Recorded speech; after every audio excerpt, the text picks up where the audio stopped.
Let's talk about Phil Jackson. Phil Jackson, the Zen master, arguably the best coach in the game, has a memoir entitled 11 Rings, The Soul of Success. In it, he addresses the MJ versus Kobe Bryant comparison. So let's take a look at what he says. One of the biggest differences between the two stars, from my perspective, was Michael's superior skills as a leader. Though at times he could be hard on his teammates, Michael was masterful at controlling the emotional climate of the team with the power of his presence. Kobe had a long way to go before he could make that claim. He talked a good game, but he yet to experience the cold truth of leadership in his bones as Michael had. Ooh. Let's just digest that for a moment, shall we? Stephen A., I'll start with you first. This is from the man who probably knows him best. Is Phil Jackson right?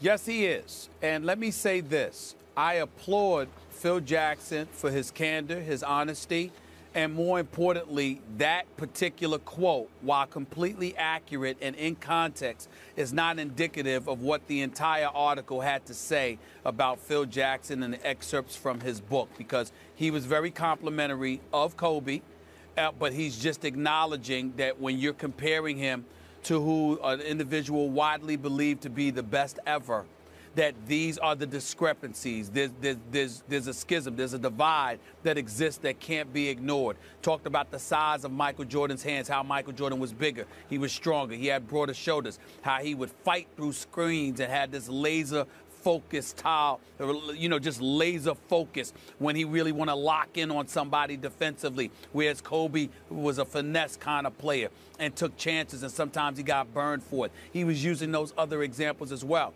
But the reason why I want to applaud Phil Jackson is because when he wrote the book, the other book, after he had retired from the Lakers the first time, I didn't like what he said because I felt like, he sort of domed Kobe out in a certain way, which I didn't think was cool.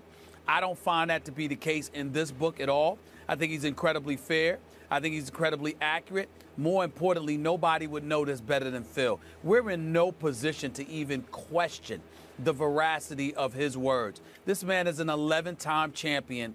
6 of them came with Michael Jordan. The other 5 came with Kobe Bryant. There is no human being alive more qualified to compare the two than Phil Jackson. It is just that simple. Now, as you break down and dissect what he said about leadership, he is absolutely 1,000% correct, and I don't believe Kobe Bryant would deny it one bit. When Kobe Bryant first came into the league, there were I'm not talking about as a rookie, but when they were en route to winning those championships, Skip, there was Shaq, there was Robert Horry, there was Rick Fox, there was Ron Harper, there was all of these guys. Well, they were grown men who had been in the league before him, who had accomplished things in their own right. They didn't need to follow Kobe. So Kobe was a kid, and what Kobe didn't do very well initially was ingratiate himself. I know for a fact there were times that dudes were out partying after a game, knowing they were going to have a couple of days off afterwards, and Kobe was in his room either watching tapes or playing PlayStation. That's how it was in the first few years of his career. He wasn't interested in that stuff. Never was. That's how Kobe operated. He was independent. He marched to his own beat, and he was a recluse, virtually a loner. Michael Jordan has always been one of those guys. He might impose his will. He might be the boss and all of this other stuff. But whether it's smoking cigars, playing cards, or whatever, Michael Jordan was one of those individuals that's always went about the business of successfully ingratiating himself with people and allowing them to do the same with him. So he was more of a people person. As a result, he was more relatable. And as a result, he was easier to follow because you knew him, you knew what he was made of, you knew what he was about, but more importantly, he was cool. That's what they said. MJ, black, it didn't matter. He was MJ. We could follow him. That came later with Kobe. It came much, much earlier with MJ. I'm very surprised you're not defending your man Kobe on any count here. And there were several other scathing accusations. They're not observations, I should say, about Kobe here. So you're 100% co-signing on all. Yeah, I mean, I don't find it, but here's the deal. I don't find it scathing. I find it in comparison to MJ. Had he just been talking about Kobe with no comparison, then I can get the point. But you're comparing him to the greatest ever. And in comparison to Michael Jordan, all Phil Jackson did was highlight the difference. And that difference is well known in NBA circles. Yeah, he even said, Stephen A., and I'm just going to paraphrase so we don't have to stop and read the whole quote, but he said when Michael's shot was off, he wouldn't do what Kobe does repeatedly, which is keep forcing up the shots and until his luck changes. So the point is, with Michael, he would do other little things to impact the game and turn it into a W other ways. Kobe's just going to keep gunning. He's just going to keep shooting. And again, Michael, a much better defender, according to Phil. And then he describes, as you say, Michael as a natural-born leader.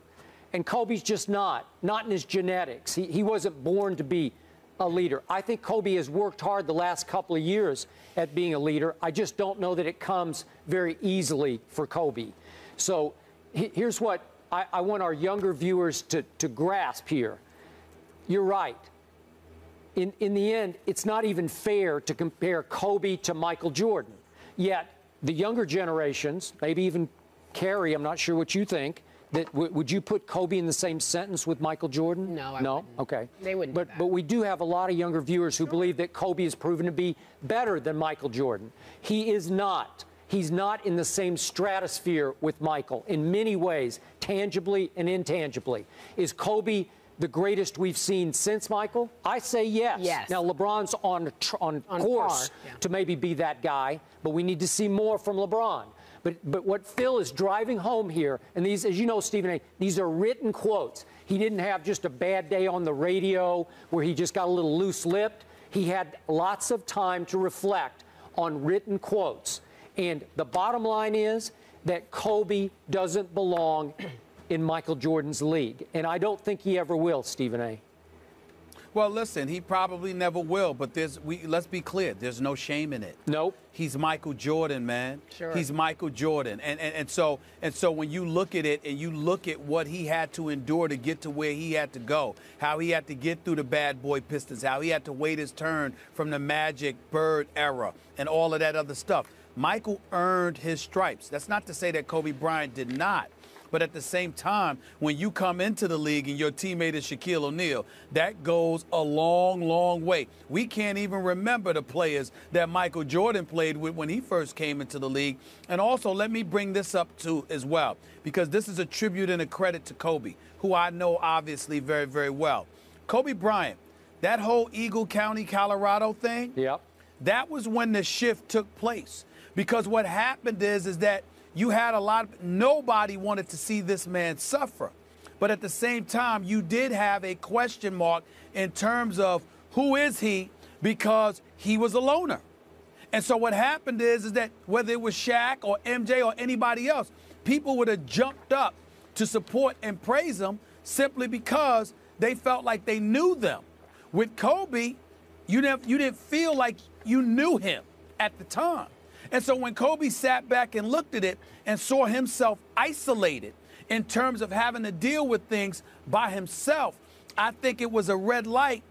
And if it was a flashpoint in his life where he sat there and said, I got to do a better job of letting people know who I really am and what I stand for. And now Kobe may be one of the most authentic and real athletes you'll ever come across. He's not shy about what he has to say.